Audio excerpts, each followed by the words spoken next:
Testing audio.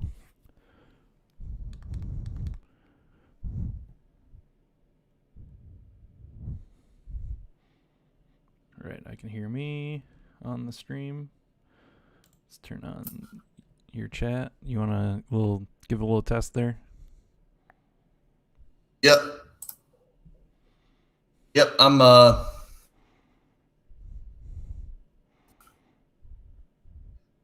I'm good. I can hear you. You're a little hot. Actually, we'll bring you down.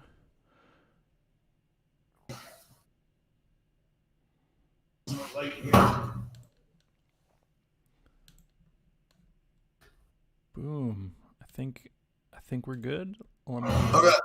Oh. You got your camera on. Yeah, kind of. I don't have the best lighting here, but make it work. I don't even have a camera. Yeah. All right. Let me send out a link in our Discord. Oh yeah, this is gonna be fun. Fun is a word for it. Shit show is this one I've seen tossed around a lot. This slate. Oh, I love slates like this though. Players like me, we love these. We love these slates. When the chalk crumbles, that's when we win.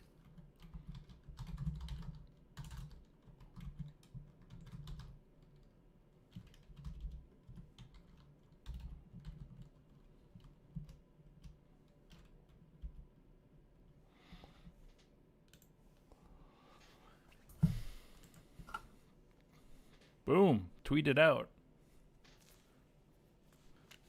Let some people... Yeah, this is going to be a fun strategy. I'm playing the early only, and I'm not playing any Vikings or Lions. Noah can hear us both. I'm just also. Yeah, good. Right. I'm sorry. I'm just excited. I don't care what's happening this week in NFL. I just got this to work on the first time. Nice. I went with the strategy of not changing my settings from last week, which did not work previously. So, yeah. All right. So let's pop on over to some DraftKings here. All righty, how's it going, everybody? Let's do it. Yeah. It's me, Dark Sheep. And I'm joined, as usual, on Sunday here with Greg. Greg, what up? Are you excited? Okay. I know you're excited. Yes, I am. I love this slate. I think it's fantastic. It's tailor made for a person that plays the way I do. That's what I'll say. You know, it's people like the way that I play. I play a highly leveraged style, and when you have this kind of variance in play on a slate, it really favors people like me who are willing to embrace that. So it's definitely. This slate is definitely up my alley. That I'll say. Oh man, 15 games. Where do we want to start today? Well, I think I guess we can talk about what the chalk is first. All right, yeah. What the highest owned stuff is, and then go from there. So we kind of have we have Derrick Henry. Yes. Devontae Adams. As far as the expensive chalk? Yeah. Yeah, and then we have previously I thought that it was going to be a Derrick Henry, Malcolm Brown, Ty Montgomery build. Now it looks like it's going to be now it looks like it's going to lean towards a Jonathan Taylor, Derrick Henry, Ty Montgomery build. Although I still think the too cheap running back build is going to be chalky, because I think the Malcolm Brown ownership, I think it just goes to Ty Johnson. Okay, yeah. So it seems like Cam Akers is going to try to play. So yeah. There's definitely, I mean, there might be some interest coming back around to that if he ends up being out after everybody thinks that Akers is going to play. Yeah. I mean, that's something that I'm planning for in my lineups. Is I'm planning to be able to swap in Malcolm Brown, because the people who go from Malcolm Brown to Ty Johnson, they'll put themselves, and if Akers is inactive, they'll put themselves in this position where they won't know what to do, because they won't want to get off Ty Montgomery, and they of course won't want to get off Derrick Henry. So we'll probably just not swap. So, like, I get Ty Johnson, but yeah. I don't want to play anybody on the Jets right now. Actually, I want to play Perryman. Okay. 3.2K. Like, if Ty Johnson's going to be chalk, I want to play Perryman. All right. Well, that is not something I thought of today. Yeah. I mean, first of all, it's not something that anybody is thinking of today. Yeah. I mean, it is like huge field only. Yeah. Like it's like a Millie Maker play action type of play. Yeah. So then the other Ty involved, Ty Montgomery, who is on, like, I don't know, his fourth team in like 4 years. Yeah, you're a Packers fan. You should be very familiar. Yes. I remember when he was complaining about not getting any work, and then when he got work, he sucked. I remember that. Yeah. And then he does very much suck. And he never like landed on a team and stuck with it. So this feels like, yeah, this feels gross. As, like, I think, well, when I looked earlier, he was projected the highest owned player. Yeah, and I think he's going to be the highest owned player, and I think it's going to be by a fair amount too. Like, I think he's going to be 40% owned at a minimum. Yeah. He could push 50. And I guess the thing I keep thinking about it, like, who is New Orleans going to use? Like, are they going to use him? Are they going to use Taysom Hill? You know, how much work is he going to get? I mean, he's 4,000, right? So, like, what do you need out of him to pay off that salary? Like, just a few catches, whatever. You know, you don't need much. But is that enough to win you? Like, if you're talking, Ty Montgomery can be.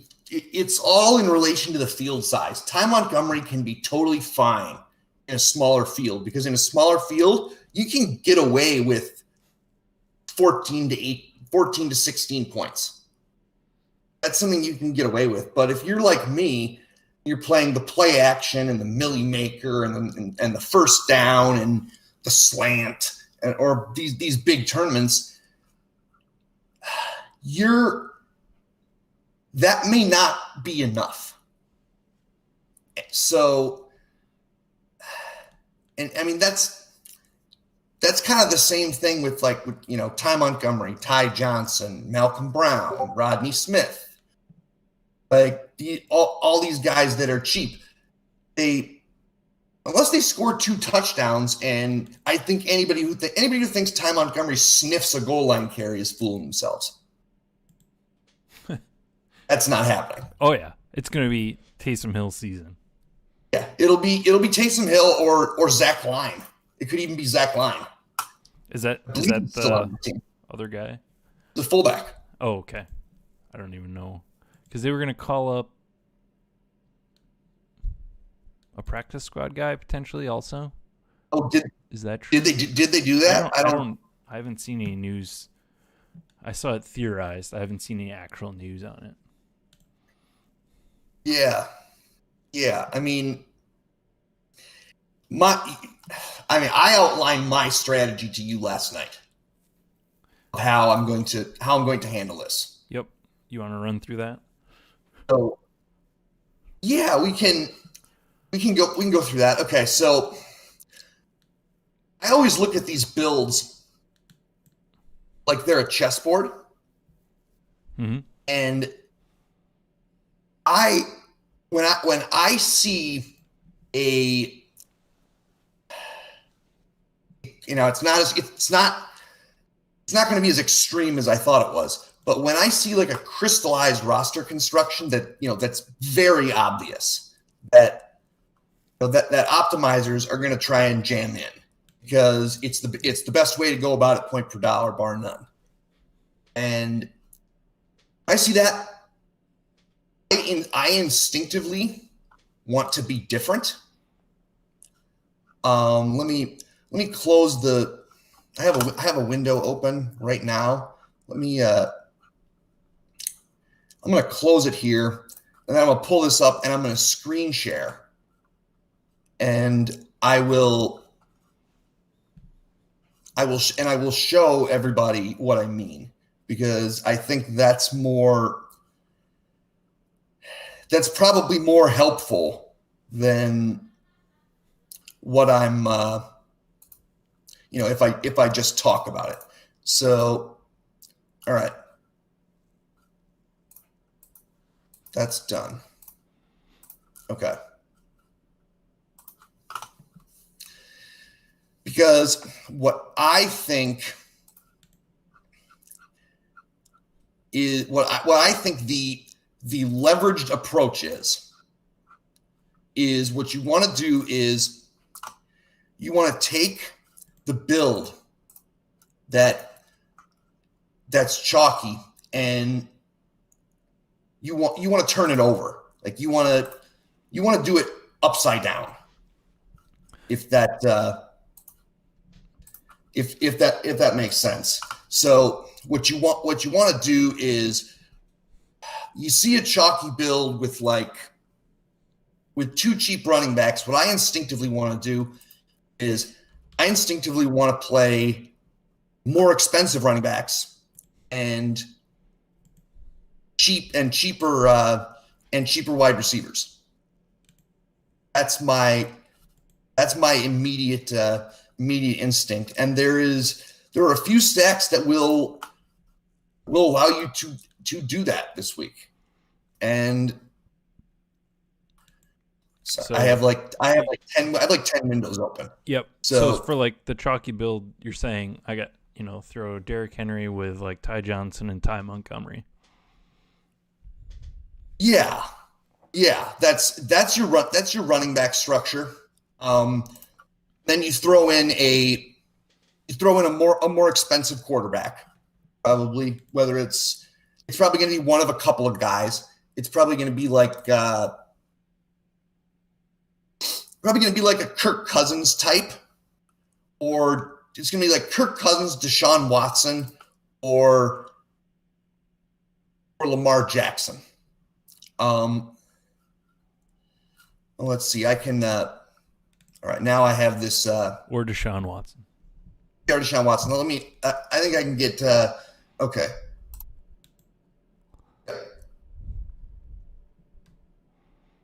Yeah, and then you throw Cooks in there with Watson. Yeah.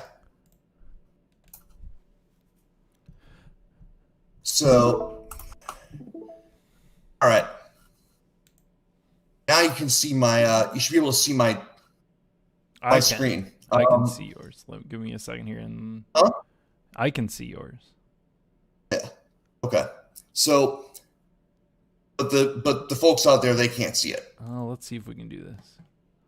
Let's see if I know You're gonna do this to me as soon as I get the audio figured out. You're gonna add another tech element into this. Don't worry about it.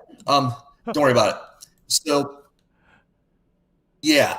So what I'm looking at is I'm looking at stacks that will turn over the build, because the chalk build is going to have 2 receivers that are more expensive, 2 cheap running backs, and 1 cheap receiver and a cheap tight end.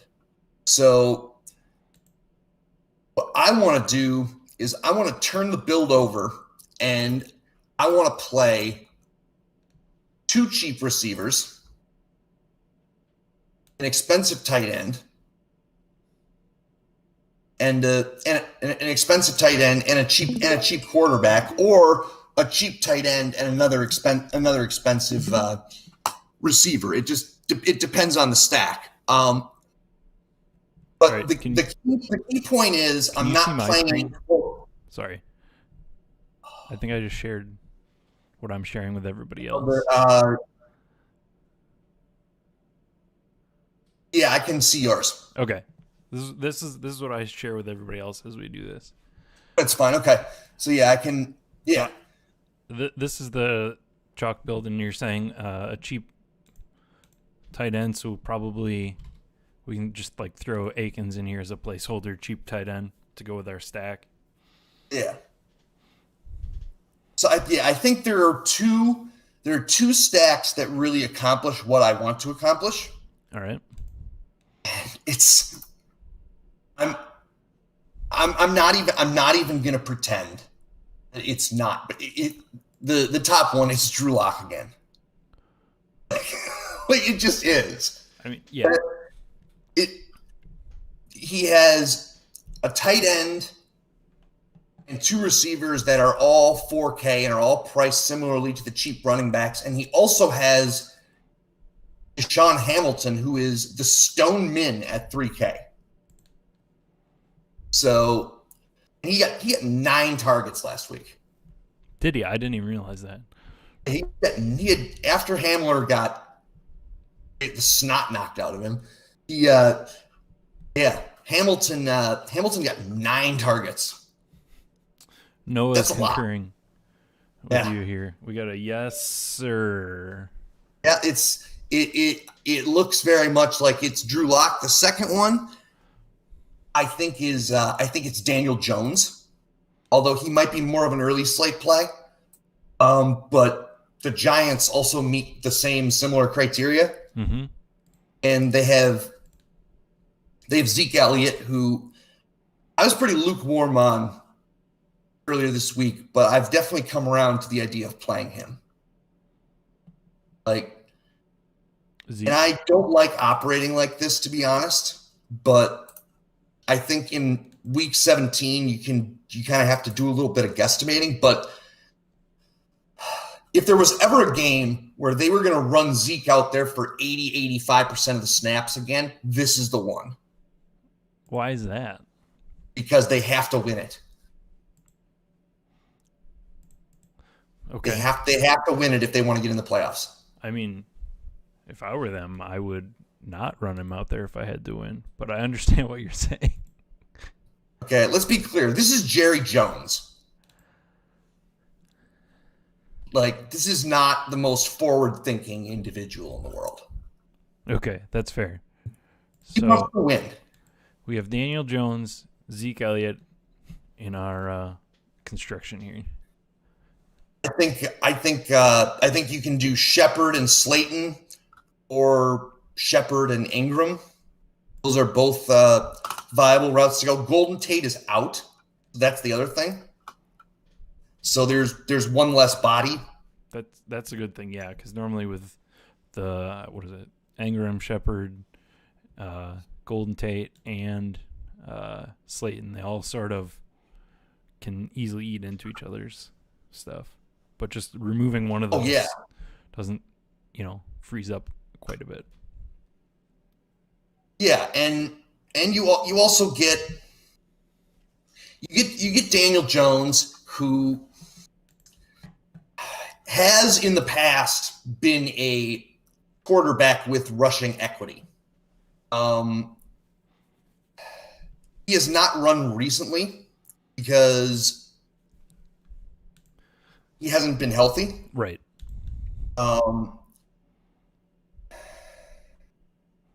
We don't know if that's changed. It could have changed. I'm certainly less exposed. I certainly have less exposure to the Giants than I do to Denver or the two other stacks that I'm playing. They're my lowest exposed stack, but I did want to mention it because they do fit the point that I'm trying to make. Yep. So with a stack like this, then you have like 5,900 left over per player, so you can fit in some pretty nice stuff. Yeah, you can fit in some nice stuff. You can play one of Henry or Adams. You know, and I'm assuming we'll talk about Derrick Henry because that's kind of a sticky thing. Yeah, to deal with. Both of those guys this week I don't feel good playing them in large field. I think Derrick Henry has a ceiling that no other running back on the slate can reach. Yes. Yep. Like I think that's the selling point. And I think with Jonathan Taylor out there eating up as much ownership as he is, I don't think Henry is high owned enough. Okay. Like, I mean, first of all, I'm comfortable being under on Devontae Adams. To be clear. Yeah, and that's what I'm okay. That's a hard thing to be comfortable with based on what his ceiling is, right? But we have a bunch of other wide receivers that have similar ceilings. I mean, similar but not exactly. Well, Calvin Ridley is the one that I'm probably going to have the heaviest exposure to. Yeah, and one I've got interest in Hopkins. I mean, I think concern there is the health of Kyler Murray and if he's going to be playing very well. But and the fact that they're completely devoid of other weapons. Right. Yeah, they need basically the running threat to get some of the pressure off Hopkins. But yeah. Also, I'll just throw out Allen Robinson. He's always got potential, ceiling, and Justin Jefferson. I don't have a lot of Robinson, but I do like him. Yeah. He unfortunately just didn't fit.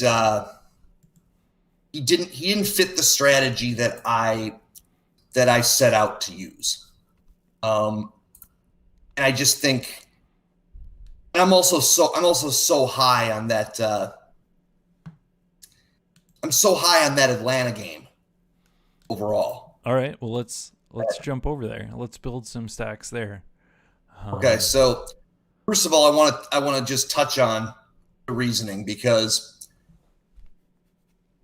there seems to be like this idea that the starters might not play the whole game for Tampa or something like that. You mean for Tampa, right? For Tampa, yeah. But what I can tell you is that Tom Brady's over-under for passing yards is still 302. Is it? Okay. Yeah. I know. And Matt Ryan's is still 280. I was talking to Noah this morning about the opposite, but if Vegas has that, that's interesting. Yeah, Tampa wins, and then they get to play whatever. Then in the first round, they get to play whatever crappy team wins the NFC East. That actually does have some meaning this year, I guess. Yeah, so that odds are that has some value to them. Also, I actually partially agree with Noah, but Tom Brady is a vain dude. Fair enough. Like, Yeah. let's just be clear about that. And Tom can be the first 40-year-old quarterback ever to throw 40 touchdowns in a season if he throws 4. And if you think that Tom Brady doesn't want to do that, you're nuts. Like, Tom Brady is all about that kind of stuff. Like, You're talking me into this. I was in among the people that was just crossing off Tampa Bay today. well, I think they're an early slate play because I think on the early slate their receivers don't need to reach that huge ceiling because there are so many guys on Tampa that the ceiling on these guys is capped. So they don't need to reach that on a smaller slate. But the Atlanta side is the more interesting side, I think. All right, let's build a stack while we're talking through this here. So we got Matt Ryan. Yeah. So Atlanta's not playing for anything technically, Mm-hmm. but Rocky Morris did interview with Arthur Blank 2 days ago for the head coaching job. That is the interim coach, right? Yeah.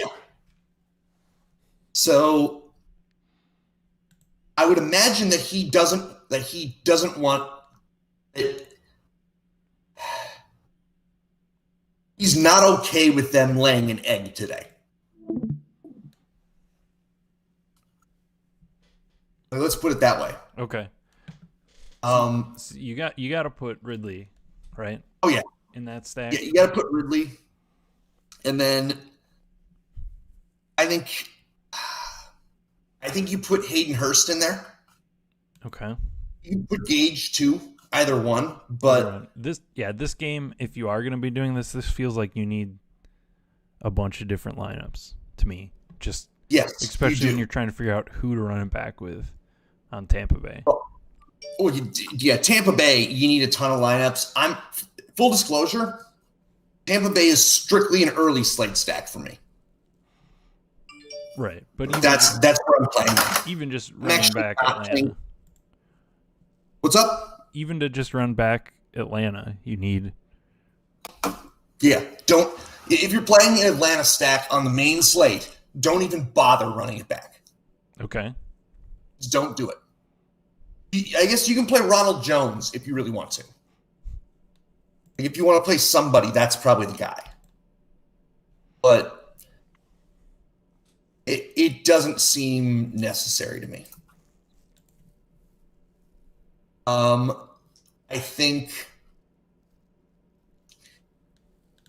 definitely think Hayden Hurst is, if you're going to do one lineup, I think Hayden Hurst is probably better than Gage. It's because Ingram projects pretty high owned, and Hurst is the same price and doesn't project to be owned. Evan Ingram, right? Yeah, Evan Ingram projects to be owned, but Hayden Hurst does not. Okay. Hayden Hurst projects, I think he projects 2%. So pretty low.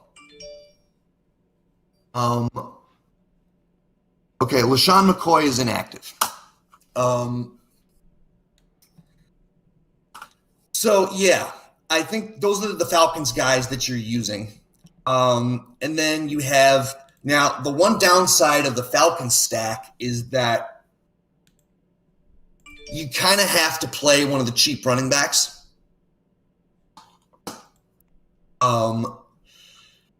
You can play Ty Johnson. You can play Ty Johnson, but you're definitely not playing Derrick Henry or Ty Montgomery if you're playing Ty Johnson. I don't think you're doing that. Okay. So yeah, we got Um, just throwing Ty Johnson in there. We got 5,500 remaining for a wide receiver, a flex, and a defense. yeah, that's doable. Yeah. It Yeah, seems like it seems like the Browns are going to be pretty chalky going against Mason Rudolph, which seems pretty crazy to me as far as the defense Browns goes. defense? Yeah. Yeah. Which Okay. talk to me about that. Matthew Stafford is active. Oh, good. Just for anybody who's wondering. Because the Browns, the Steelers are going to play Mason Rudolph. I wouldn't be surprised if Rudolph starts and Josh Dobbs finishes the game. Yeah. Like that would not be a surprise to me. I don't see Pittsburgh really scheming anything to really get Mason Rudolph out there. Like, he's just filling in. He's just eating this game. He's not Yeah, there. they're coasting the playoffs. They're not gonna. I don't know. They're not gonna like try and work him and see what he's got. Right? No, they're just gonna run the ball. Right. If you want a galaxy brain play for the early slate with zero ownership, I think McFarland is your guy. A running back for Pittsburgh. But again, that's a really large field play. But that is on any slate, that is the only Steeler that I own. Gotcha. Browns, I have very little Nick Chubb. I have a little bit of Austin Hooper on the early slate. I have some Nick Chubb on the early slate. On the main slate, I don't really have any Browns. I'm actually I'm playing the Panthers defense instead. I like that call. I was hand building some stuff this morning, and I was thinking about that, and basically, I mean, with no actual running back, right? And you have Breeze at quarterback, like, there's a chance New Orleans lays an eggs here, right? Yeah, there is. There's a chance they lose. And they're also playing outdoors. You know, it's not a dome game. So, you know, this is because, like, let's run through who they do have, the Saints, right? Yeah. So they have Emmanuel Sanders. Yeah. And he's had at the most, I guess he had some games with 9-14 targets. But for the most part, he's had 5, 6, 1. Well, that Denver game doesn't count. But, you know, they have not used him well. Yeah. He doesn't fit with the style of Drew Brees. I mean, Drew Brees doesn't really. He's been terrible since he came back. Yeah, like, he's looked awful. Yeah, it's. I think from New Orleans, he's the guy you have to worry about. The guy I like the most is Jared Cook. Yeah, I think Jared Cook makes sense as leverage play. You want a cheap guy? If you really want a cheap guy, I think Callaway is probably okay for a large field tournament. He got called up against Minnesota, had 4 targets. Not much to speak of, but definitely seems like he could, you know, for the 3.2, he could easily outscore Ty Montgomery. Yeah, and I believe we've seen him get double-digit targets or close to it in a game this year. Yeah, was it early? I guess it's 8. Week 5 against I don't know. That's 8 receptions. Yeah. Week 7 against Carolina. Oh, who are they playing today? Carolina? No, I don't really care about that. But yeah, I don't either. But I'm just fading the Saints as a whole. I'd play Jared Cook if he were cheaper. Yeah. But okay. He's not cheap. He's not cheap for the target volume he's going to get. I would rather play the Panthers defense and just leverage against that game. Because if for some reason that the Saints got way behind, would they even continue to play Drew Brees? Maybe not. They don't need to. Yeah, they really don't. Right? If they I don't know. So what's the scenario here? Right? Packers win their first seed. Yeah. Packers lose and New Orleans wins their first seed. Yeah. Apropos of nothing. What's that? But apparently the Bears are interested in extending Mitchell Trubisky, which is the most Bears thing ever. Oh, yeah. To do. I mean, he's had a run against a bunch of terrible teams, and he looks good. Not just terrible, the easiest stretch in the history of the modern NFL since the merger. Are you hyperboleing me there, or is that? No, I'm not. That's an actual stat. That is legitimately true. All right. That's Silva talked about it. Gotcha. On his on his pod, and he said like 3 weeks ago that his prediction was that Trubisky was going to be great, and then the Bears were going to extend it. Excellent. As a Packer fan, I don't mind that at all. So if you're totally facetiously, if the Packers lose this game, it really wouldn't be the worst. It really yeah, and I can see the Packers losing today. That doesn't seem like a insane thing to me. It might be. No, it's not. To people just glancing at this season. Yeah. So I think we should probably talk about the last stack that I like. All right, yeah. You haven't really sounded like super happy about any of your stacks yet, so I'm Drew Lock, I'm excited about. This is another one that I'm kind of excited about. All right, let's go. Jacksonville Jaguars. I think the receivers on this team are so cheap. Like Keelan Cole is 3.4. Chenault is 4.2. Conley, I think, is the Stone Min. Yep. And this is basically the nut spot for Jonathan Taylor, but he's super chalky. I'm fine with him in a stack like this. Oh yeah. And I'm playing him with Drew Lock in my Drew Lock stacks because nobody's playing freaking Drew Lock. Except for probably some sharper players are going to play Drew Lock. Yeah, and Chenault is looking like he's going to get ownership too, but if you're stacking more than one, I have no problem taking him and then like Keelan Cole or Chris Conley. Yeah. I think you can fade Chenault and play both Conley and Cole too. And then you get like the cheapest stack of the season. Yeah.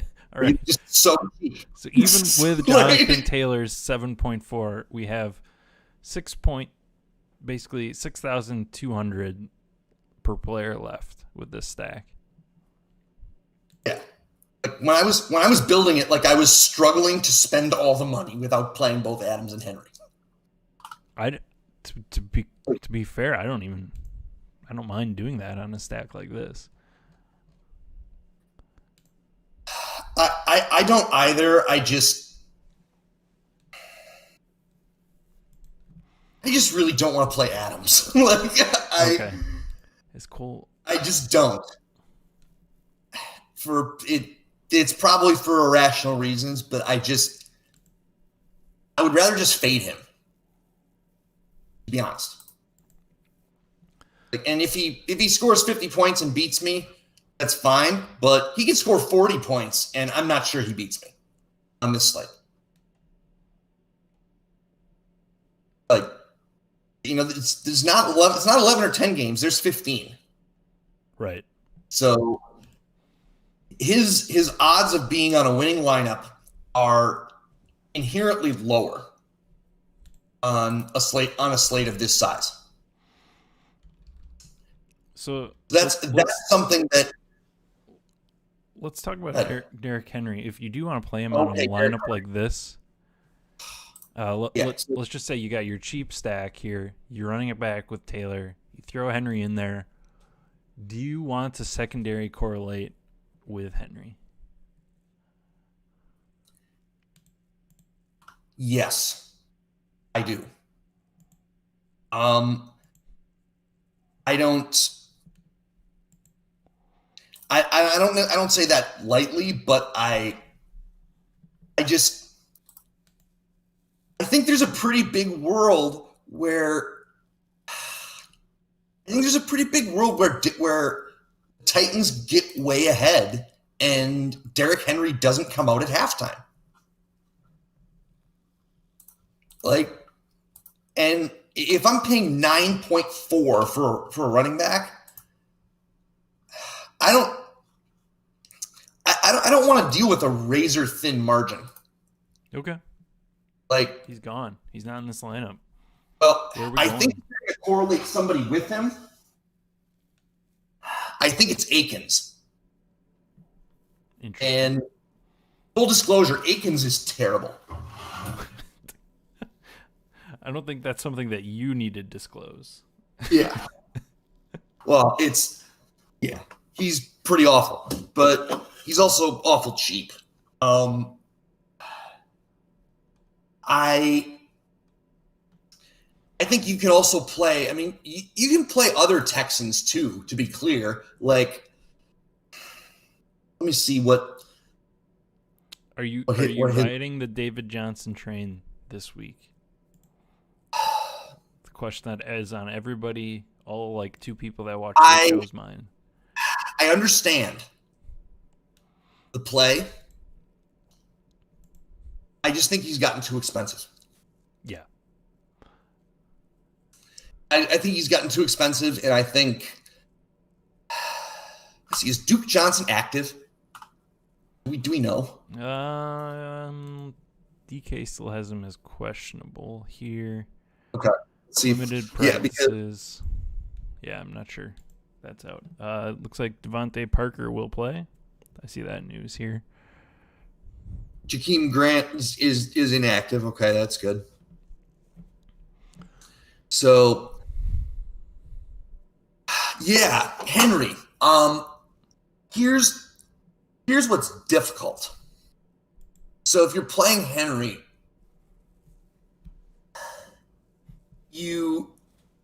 somebody from Houston's got to be doing something, like I said. Yeah. And if you're not playing Henry, somebody else is probably scoring. So you're looking at AJ Brown and Corey Davis, but those guys are owned. Yep. Those guys aren't low owned. They're going to be 10, 12%. Sure. They're lower owned. Yeah, they're lower, but they're also priced at a premium. Even Jonnu Smith projects at 8%. So now I think Jonnu Smith is probably the first place I'd go, just because his equity down by the goal line is pretty high.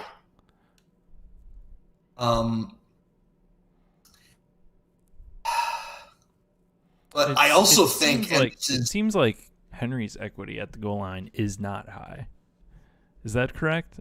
I don't know. I don't know any stats on that. It just feels that way. It is. It's very high, but Jonnu Smith. Oh, and that's surprising. Okay, I was gonna say play the Tennessee defense, but it looks like they're chalky. Really? That's okay. Which just seems stupid. That's silly chalk. Um, so yeah, I don't say this lightly, but I lean towards just playing Henry. Mm-hmm. Like I just do. It's going to be hard to pay off that salary, but it's possible. I mean, salary and ownership. Like, to be clear here, you're like you said, it is a thin margin of his paying off. It's a thin margin. I think there's also a world though on this slate where a lot of these running backs bust. And maybe the score that Henry has to achieve isn't as high as we think because so many other guys suck. Okay. Also, part of the premise of fading the 4K running backs entirely is if so many people are going to play these 4K running backs that if they all go belly up, you may end up with a huge advantage just because you didn't play one of these guys that got 5 points. Mm-hmm. So let's just run through this running back position then. So coming down from Henry, we have David Montgomery, who, has improved this year / gone against the worst schedule ever. Yeah. You have Nick Chubb, who is sharing work with Hunt. Yeah. Right. You have Austin Eckler, who is someone that has actually kind of stood out to me today. I've been avoiding him just because of how popular he has been and coming back from injury and stuff. But it seems like today is a day that I'm going to have some. I don't know if you have any thoughts on Eckler. Yeah, I mean, I like him. I find myself gravitating more towards the 6K range at running back because I just think that's a different construction. Yeah. You said Zeke Elliott earlier. Probably I'll throw out DeAndre Swift. Yeah. Although it definitely looks like he's picking up steam. He's what? He's definitely picking up steam. Like he's the 5th highest owned running back now. Is he? Okay. Like he's almost at the same ownership as Madison. Yeah, so, he's in this range here too. So then, let's see where you're going. Josh Jacobs, Carson, and Jacobs are both. I think they're both great. Yeah, because probably Hyde is out for Seattle today. Yeah. Hyde is out, and we got Pete Carroll, and Pete Carroll wants to run the ball. Like it would be great if the Seahawks and the Rams played in the first round and Goff couldn't play because these two coaches would pass like a combined 20 times. They just never pass. And so 9-6. So I agree with Chris Carson. Yeah, he's interested to me today. I think I'm interested in Russell Wilson too as a expensive stack that's not going to be owned. I played it last week and it did not work out against the Rams, but against the Seattle defense or San Francisco defense, I'm interested in it. Yeah, and I get that. I get the Metcalf thing. I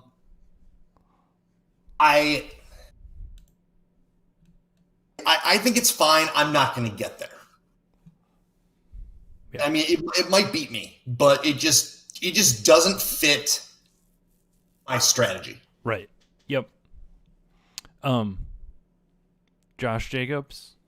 And I don't think the ceiling probability is high enough for it to be worth me deviating from said strategy. Sure. Josh Jacobs, I do like Jacobs. His his snap share was down last week, but he was ill.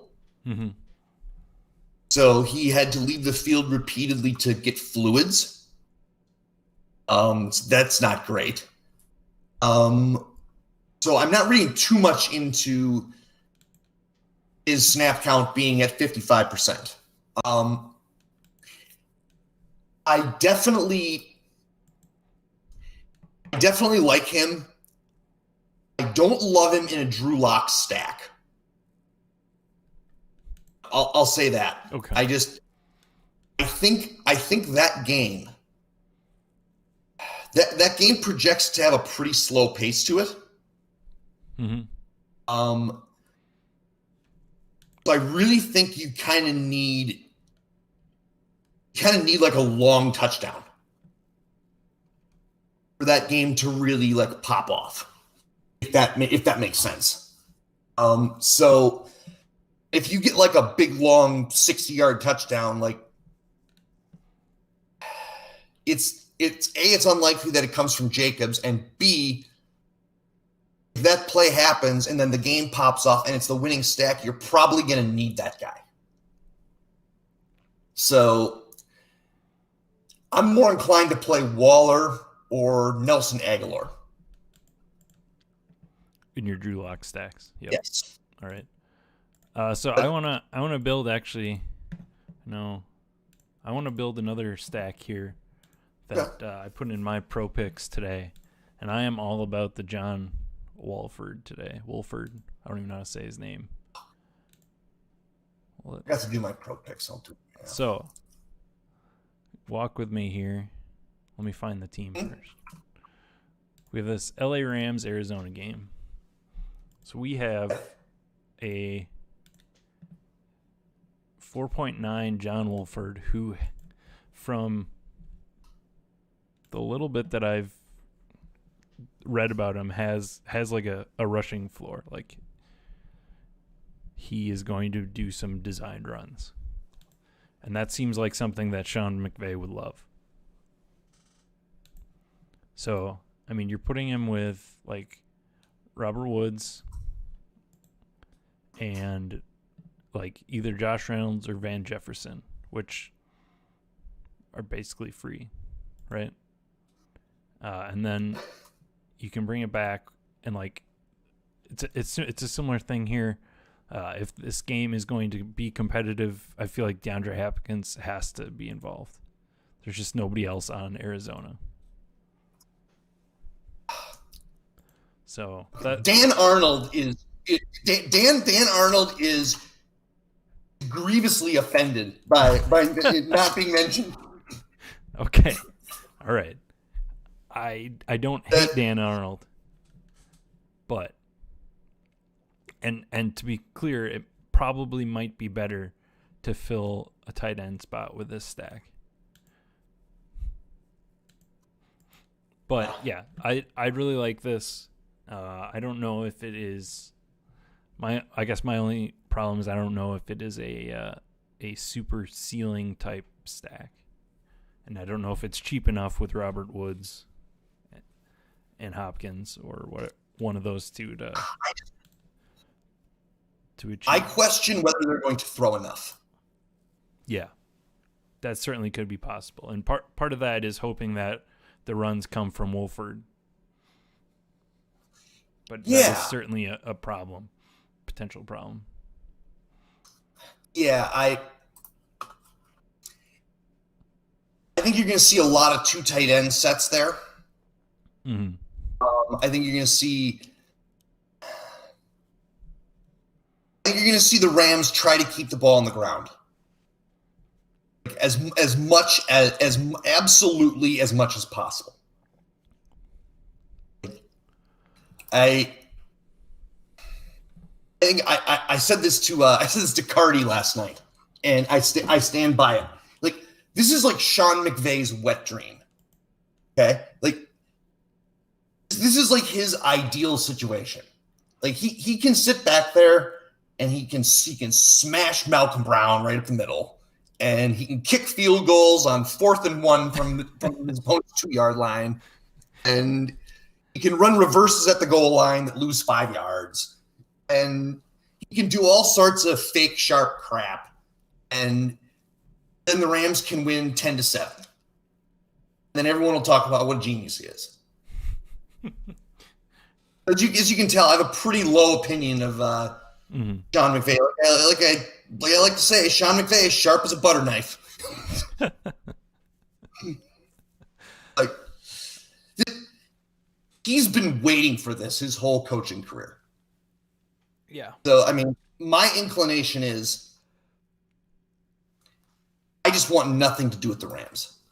Fair. Like, I don't mind the Cardinals on the other side, to be honest. But I don't. All right. Well, we are hitting that hour mark, about an hour before the slate starts. So I think we're going to get out of here. We didn't really get many people joining us today. Thank you, Noah, for watching. Well, but I appreciate your time, Greg. No problem. I don't know what the plan is for the split upcoming slates, but I'm sure you'll be hearing from both of us again at some point soon. And if you will. If you're interested in NBA or NFL or anything like that, Greg's got like a daily article that he writes over on the DFSacademy.com. And we'll get out of here. Thanks, Greg. All right. Peace out, everyone. Have a good week. Bye.